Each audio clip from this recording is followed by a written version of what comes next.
Raisa Puspita Arum. Saya berasal dari kelas fase F 11.1. Pada kesempatan kali ini, saya akan menjelaskan salah satu materi yang kita pelajari di semester 4, yaitu menguatkan iman dengan menjaga kehormatan, ikhlas, malu, dan zuhud.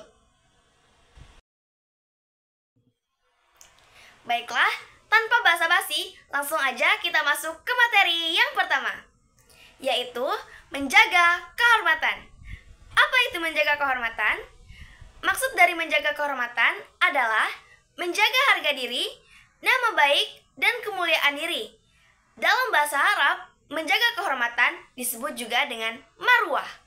Marwah adalah proses penjagaan tingkah laku seseorang agar sejalan dengan ajaran agama, serta menghiasi diri dengan akhlak yang terpuji, juga menjauhi segala bentuk keburukan. Teman-teman, marwah itu punya tingkatan loh. Apa sih tingkatan marwah? Yang pertama, marwah terhadap diri sendiri, yaitu mempertahankan dan melaksanakan perilaku yang mulia, juga menghindari perilaku yang tercela dimanapun dan kapanpun meskipun dalam keadaan sendiri. Yang kedua, marwah terhadap sesama makhluk, yaitu menjaga perilaku yang tercela kepada orang lain, baik di lingkungan keluarga, sekolah, dan masyarakat. Yang ketiga, marwah terhadap Allah Subhanahu wa Ta'ala, yaitu merasa malu kepadanya, sehingga membuat seseorang untuk selalu melaksanakan semua perintahnya, menjauhi segala larangannya, dan malu ketika berbuat maksiat kepadanya. Sekarang, bagaimana contoh menjaga marwah? Yang pertama, menjaga perkataan. Misalnya, dengan tidak mengejek teman atau mengolok-olok teman. Yang kedua, menggunakan pakaian yang mencerminkan syariat Islam. Yang ketiga, menjauhi pergaulan bebas dan menjauhi zina. Yang keempat, menjauhi mengkonsumsi makanan dan minuman yang haram. Yang kelima, mempergunakan harta di jalan yang baik. Misalnya, dengan bersedekah dan menyantuni anak-anak yatim. Yang keenam, yaitu tidak menyalahgunakan jabatan. Oke, materi menjaga kehormatan udah selesai nih. Selanjutnya yaitu materi tentang ikhlas. Teman-teman, secara bahasa, ikhlas bermakna tulus dan bersih. Ikhlas berarti niat mengharap ridho Allah. Misalnya, dalam beramal, sebagai wujud menjalankan ketaatan kepada Allah. Teman-teman, dengan kata lain, ikhlas ini adalah sikap yang dilakukan seseorang dalam melaksanakan perintah Allah dan tidak mengharapkan sesuatu apapun, kecuali ridho Allah. Teman-teman, Ali Abdul Halim mengatakan bahwa ikhlas didapat dibagi menjadi 3 tingkatan, yaitu yang pertama, orang awam atau umum. Pada tingkatan ini, seseorang beribadah kepada Allah Subhanahu wa Ta'ala dengan tujuan untuk mencari dan menghitung keuntungan dunia dan akhirat. Contohnya, seseorang memberi santunan kepada anak yatim, namun memiliki tujuan agar badannya tetap sehat, hartanya banyak, dan lain-lain sebagainya. Yang kedua, orang khawas atau orang khusus. Pada tingkatan ini, seseorang beribadah hanya untuk mencari keuntungan akhirat, bukan lagi berorientasi pada keuntungan dunia. Seseorang pada tingkatan ini beribadah sambil hatinya berharap untuk memperoleh pahala, surga, dan semua yang berorientasi pada akhirat. Dan yang ketiga, orang hawasul hawas atau excellent. Seseorang masuk dalam tingkatan ini apabila ia beribadah tidak ada motivasi apapun, kecuali mengharap ridho Allah Subhanahu wa Ta'ala. Ia beribadah setiap hari bukan sebagai kewajiban, tapi menjadi kebutuhan sebagai seorang hamba. Dengan kata lain, ia beribadah tidak lagi didasari dengan keinginan dunia maupun akhirat, melainkan didasari oleh rasa mahabbah atau cinta dan rindu kepada Allah. Sehingga orang pada tingkatan ini mencapai kenikmatan dalam setiap ibadah yang dikerjakannya. Teman-teman, Bagaimana cara membiasakan perilaku ikhlas? Yang pertama, melatih diri agar tidak mudah berbangga diri dan tidak gila pujian. Yang kedua, menanamkan kesadaran dalam hati bahwa amalan yang tidak dilandasi dengan keikhlasan tidak akan diterima oleh Allah. Yang ketiga, melupakan setiap amal kebaikan yang pernah dilakukan. Yang keempat, berdoa kepada Allah agar diberi kemudahan untuk ikhlas. Teman-teman, dengan membiasakan perilaku ikhlas bisa memberikan kita dampak loh teman-teman. Misalnya seperti yang pertama, mendewasakan hati dan akal. Yang kedua, mendapatkan kebaikan di dunia dan di akhirat. Yang ketiga, dicintai oleh banyak teman dan juga Allah. Yang keempat, amal perbuatan kita diterima oleh Allah, jadi nggak bakal sia-sia loh. Dan yang kelima, menumbuhkan motivasi yang kuat untuk memperbanyak amalan kebaikan dengan hati yang ikhlas. Baik, materi selanjutnya adalah malu. Teman-teman, malu adalah sifat yang mendorong seseorang untuk mencegah diri dari melakukan segala sesuatu yang tercela, maksiat, dan kejahatan. Ajaran Islam menempatkan rasa malu sebagai salah satu cabang keimanan seseorang. Teman-teman tahu nggak sih keutamaan sifat malu? Keutamaan sifat malu yang pertama adalah ternyata malu adalah warisan para nabi terdahulu dan orang-orang soleh loh. Yang kedua, malu juga selalu beriringan dengan iman. Yang ketiga, malu tidak akan mendatangkan sesuatu kecuali kebaikan. Yang keempat, sifat malu akan mencegah diri dari perbuatan maksiat. Dan yang kelima, malu termaksud sifat yang dicintai oleh Allah loh teman-teman. Jadi buat teman-teman yang pemalu, jangan insecure ya, karena ternyata malu adalah sifat yang disukai oleh Allah. Tapi jangan terlalu malu sih kalau kata aku, soalnya nanti rugi. Teman-teman, menurut Ibnu Fajar penulis kitab Fathul Al-Bari, malu dibagi menjadi dua, yaitu yang pertama, malu naluri atau biasanya disebut dengan gharizah, yakni sifat malu yang Allah ciptakan pada diri hamba sehingga menghantarkan hamba tersebut melakukan kebaikan dan menghindari keburukan serta memotivasi untuk berbuat yang indah. Inilah yang termasuk cabang dari iman karena bisa menjadi perantara menaiki derajat iman. Yang kedua yaitu malu yang dicari atau dilatih, biasanya disebut dengan muktasab. Sifat malu ini ada kalanya bagian dari iman seperti rasa malu sebagai hamba di hadapan Allah pada hari kiamat, sehingga menjadikannya mempersiapkan bekal untuk menemui Allah di akhirat nanti. Ada kalanya juga makhluk ini bagian dari ihsan seperti malunya hamba Allah, karena adanya rasa takarub atau rasa selalu dalam pengawasan Allah. Inilah puncak dari macam-macam cabang iman. Dengan demikian, malu sangat penting dimiliki oleh setiap manusia karena dapat menjadikan perantara meningkatkan keimanan sampai pada puncaknya. Sofyan Tsauri pada tahun 2019 menegaskan bahwa manusia yang memiliki sifat malu atau haya ialah manusia yang mampu untuk menahan dan menutup diri dari hal-hal yang akan dapat mendatangkan aib atau keburukan pada dirinya. Dengan demikian, jika pada masa sekarang ini banyak perilaku buruk yang muncul dari umat beragama seperti pencurian, penipuan, bahkan kasus-kasus korupsi, maka itu tidak lain karena sudah menipisnya rasa malu dari seorang hamba. Oke, next, zuhud. Teman-teman, zuhud berasal dari bahasa Arab yang maknanya yaitu meninggalkan sesuatu. Teman-teman, zuhud adalah berpaling dan meninggalkan sesuatu yang disayangi, yang bersifat material atau kemewahan duniawi dengan cara mengharap suatu wujud yang lebih baik dan bersifat spiritual atau kebahagiaan akhirat. Teman-teman, sekarang bagaimana zuhud menurut para ulama? Yang pertama, menurut Abu Sulaiman Ad-Darani. Menurutnya, zuhud adalah meninggalkan sesuatu yang dapat menyibukkan diri sehingga melalaikan Allah. Dan yang kedua, menurut Abu Sa'id bin Al-Arabi dari para gurunya, zuhud adalah mengeluarkan kemuliaan harta dari dalam hati kita.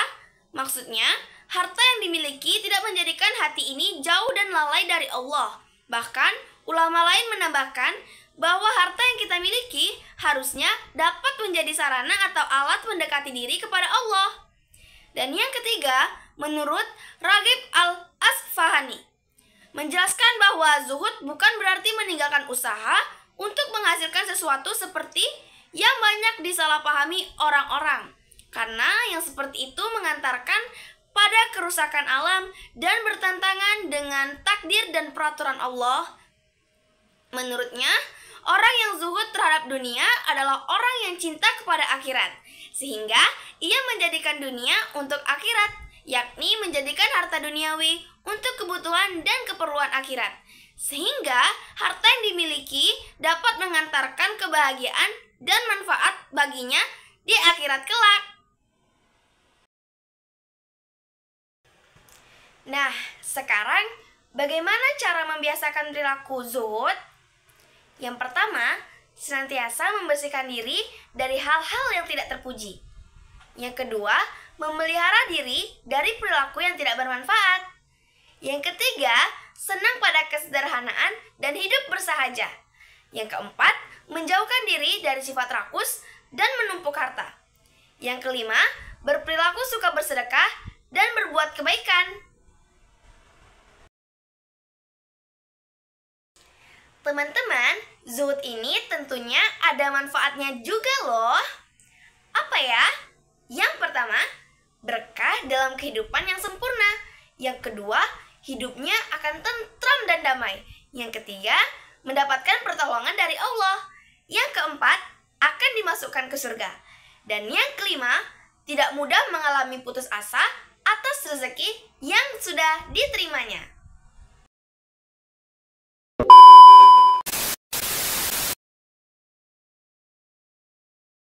Ikhlas itu menurut saya itu roh. Orang tidak ikhlas itu menurut saya itu orang aneh. Ikhlas itu gampang, sudah saya bilang. Kalau kamu yakin ilmu itu milik Allah, ngasihkan juga ikhlas itu milik Allah. Apa sih yang kamu punyai sehingga kamu tidak ikhlas? Uang milik Allah, energi kita milik Allah. Kemudian kamu merasa memiliki. Merasa memiliki itu kalau dalam ilmu tasawuf sudah kesalahan kan? Ikhlas itu apa? Ikhlas itu apa? Mengerjakan semua karena Allah. Baik. Kalau saya sholat kerjakan karena Allah, baik ya? Saya infak kerjakan karena Allah. Sekarang kalau saya sholat dan infak saya kerjakan untuk mendapat surga, ikhlas gak? Hah? Ikhlas gak? Ikhlas. Kenapa? Karena Allah yang nyuruh. Ya, ikhlas itu kan karena Allah. Setiap perintah Allah saya kerjakan. Sekarang Allah nyuruh saya, Allah perintahkan saya, kamu kerjakan ini, saya siapkan surga. Kejar surga itu, saya ngejar surga karena Allah yang perintahkan. Kalau Allah nggak perintahkan, nggak saya kerjakan. Maka turun ayat Quran surah ketiga Ali Imran ayat 133. Wasari'u ila maghfiratin min rabbikum wa jannatin arduha as-samawati wal ardu 'iddatil muttaqin. Bergegas engkau introspeksi diri, evaluasi dengan baik, dan berharaplah dapat surga nanti di akhirat. Ya, berusaha, berharap dapat surga. Aku siapkan seluas langit dan bumi. Gimana cara dapatnya? Aku siapkan untuk orang takwa. Nih, amalnya begini. Alladzina yunfiquna fis sarai wad dharra, yang gemar infak diam-diam atau nyata. Wal kadhiminal ghaidha, tahan amarah. Kalau diprovokasi jangan cepat respon, baca dulu lihat. Wal afina 'anil nas, maafkan manusia, mungkin nggak tahu berbuat salah. Wallahu yuhibbul muhsinin. Baik tuh. Allah mencintai orang baik. Ya? Ayat Quran surah 3 ayat 133 sampai 134. Baik.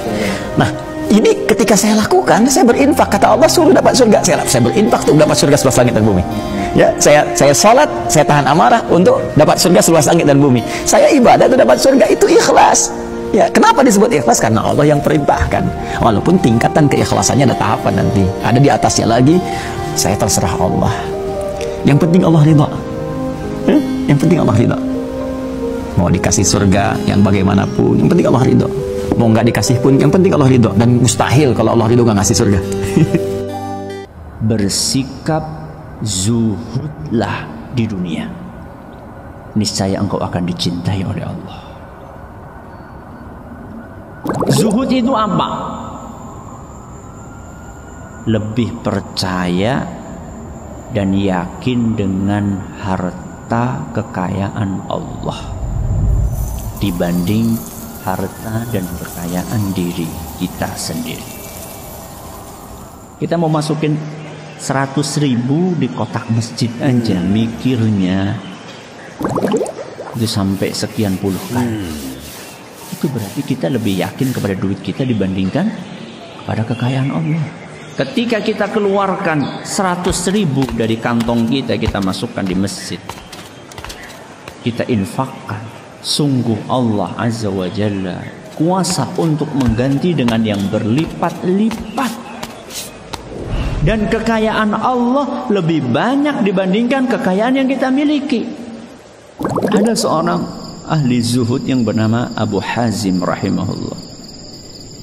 Beliau pernah ditanya oleh seseorang, apakah engkau nggak pernah merasa takut dengan kemiskinan? Apa kata beliau?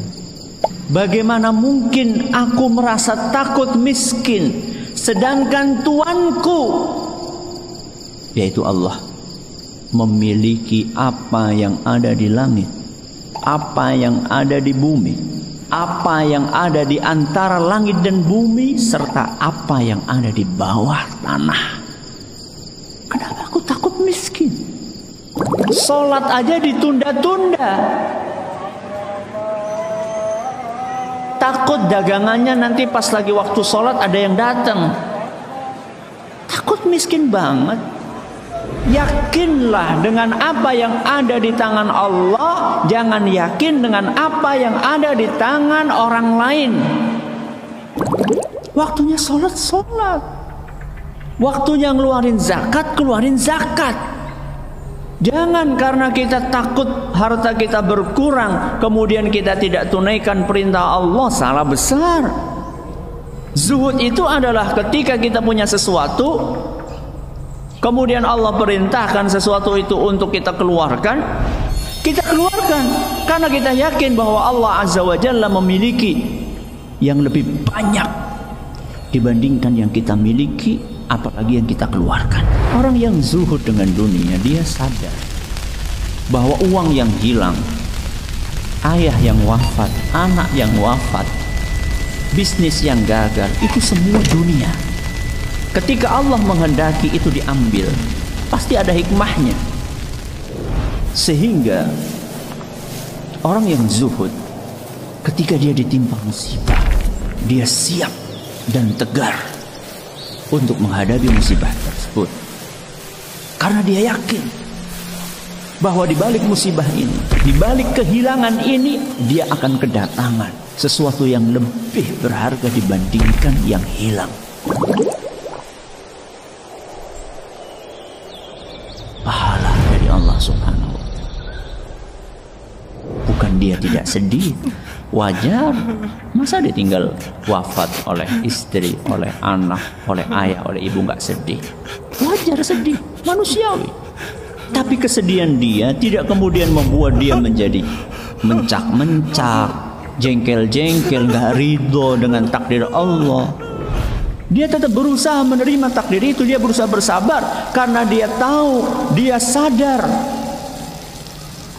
bahwa pahala yang Allah janjikan lebih berharga dibandingkan sesuatu yang hilang tersebut.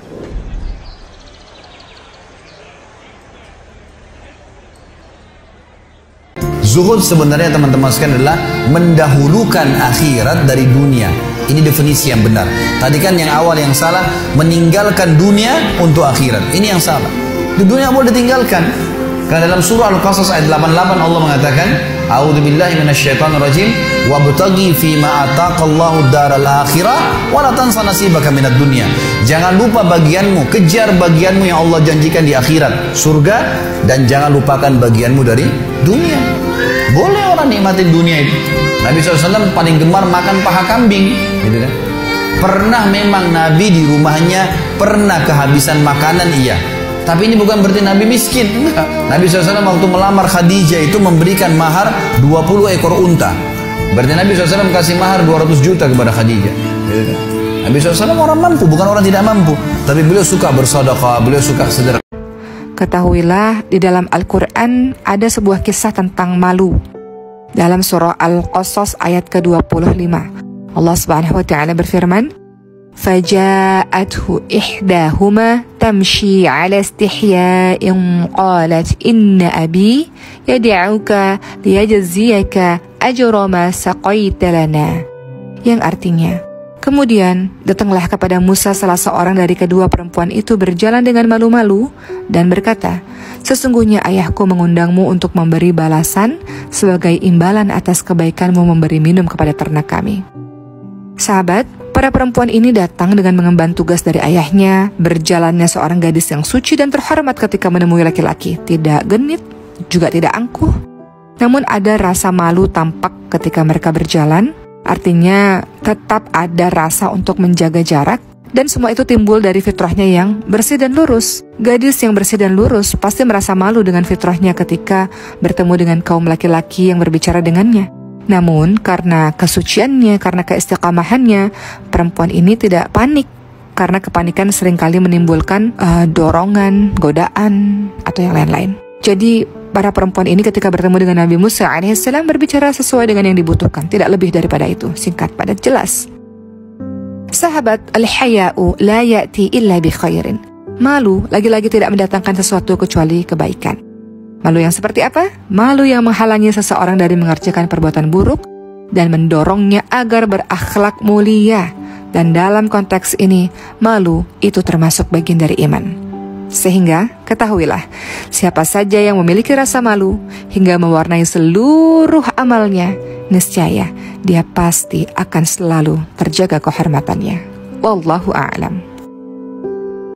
Jadilah perempuan-perempuan seperti Siti Maryam, teman-teman sekalian, menjaga kehormatan kesucian dirinya. Caranya gimana? Pertama adalah Al-Ahzab 33, waqarna fi buyutikunna. Engkau paling baik berada di lantai rumahmu sendiri. Keluar rumah boleh untuk urusan penting, urusan syar'i, urusan yang bermanfaat bagi umat. Setelah engkau mendapatkan restu dari orang tuamu masih gadis, atau sudah menikah engkau dapat restu, izin dari suamimu. Kedua, Al-Ahzab 59. Engkau boleh untuk keluar rumah, teman-teman sekalian, kau ingin menjadi wanita-wanita yang baik misalnya. Berikutnya yang kedua adalah menutup auratmu dengan baik. Yudnina 'alaihina min jalabibihinna dzalika adana ifrafna fala yu'dhain. Ulurkan jilbab ke seluruh tubuh supaya kamu mudah dikenal sehingga kamu tidak diganggu. Maka pakailah kerudung yang membuat dirimu sebagai wanita terhormat, bukan kerudung yang sebagai perhiasan. Ada kembang 7 rupa di atas kepala misalnya, atau kerudung sakaratul maut. Tahu kerudung sakaratul maut? Kesana susah, kesini susah, nyekek, ya. Kerudungnya dicekak, kerudung sakratul maut. Ada yang pakai di sini? Mohon maaf kalau tersungging ya. Pakai kerudung. Fungsinya Al-Ahzab 59 adalah melindungi dirimu sendiri, bukan sebagai perhiasan. Jadi nggak usah ribet pakai kerudung. Ada orang ribet pakai kerudung, pentulnya 20. Giliran azan Allahu Akbar nih gimana mau wudhu ya? Susah nih, pakai kerudung 2 jam nih. Akhirnya wudhunya begini. Takut kerudungnya rusak, teman-teman sekalian. Kerudung sebagai pelindung, bukan sebagai penghias. Dan engkau ingin jadi wanita suci, mulia, terjaga, teman-teman sekalian, apa yang kau lakukan tidak berkhalwat, tidak berdua-duaan, tidak ikhtilat, tidak campur baur, sebagaimana anak-anak Nabi Syuaib alaihissalam dalam surah Al-Qasas surah ke-28 ayat ke-25. Bagaimana mereka menjaga kesucian diri mereka, teman-teman sekalian, ketika berjalan wajar saja dan berbicara singkat, padat, jelas kepada laki-laki ajnabi, bukan perempuan-perempuan yang aku lagi ada masalah nih, akhi, aku lagi ada masalah dengan suamiku sendiri, tolong aku, akhi. Atau para gadis, selamat buka puasa, akhi, jangan lupa salat tahajudnya ya, dan sebagainya. Apa yang kau lakukan? Melemah lembutkan suaramu di depan laki-laki ajnabi, apalagi di depan suami orang. Tahu nggak mahkotanya perempuan itu apa? Mahkotanya perempuan al-haya, sifat malu. Sehingga makin banyak atau makin besar rasa malunya, semakin tinggi derajat perempuan. Semakin tinggi derajat dia, semakin tinggi pula standar imam yang Allah untuk jodohkan kepada dia. Makanya kalau pengen dapat imam yang kelasnya kelas orang qawiyun amin, orang yang solih, maka jadilah perempuan yang malu. Tamshi al istihya, jalan aja malu-malu, apalagi di depan kamera. Kalau depan kamera, apalagi punya partai sendiri namanya partai goyang misalnya, di TikTok jadi pargoy ya, berarti dia tidak tamshi ala istihya, tidak punya sifat malu. Kalau dia nggak punya sifat malu, wajar ketika datang imam, imamnya juga standar pasaran, nggak terlalu istimewa.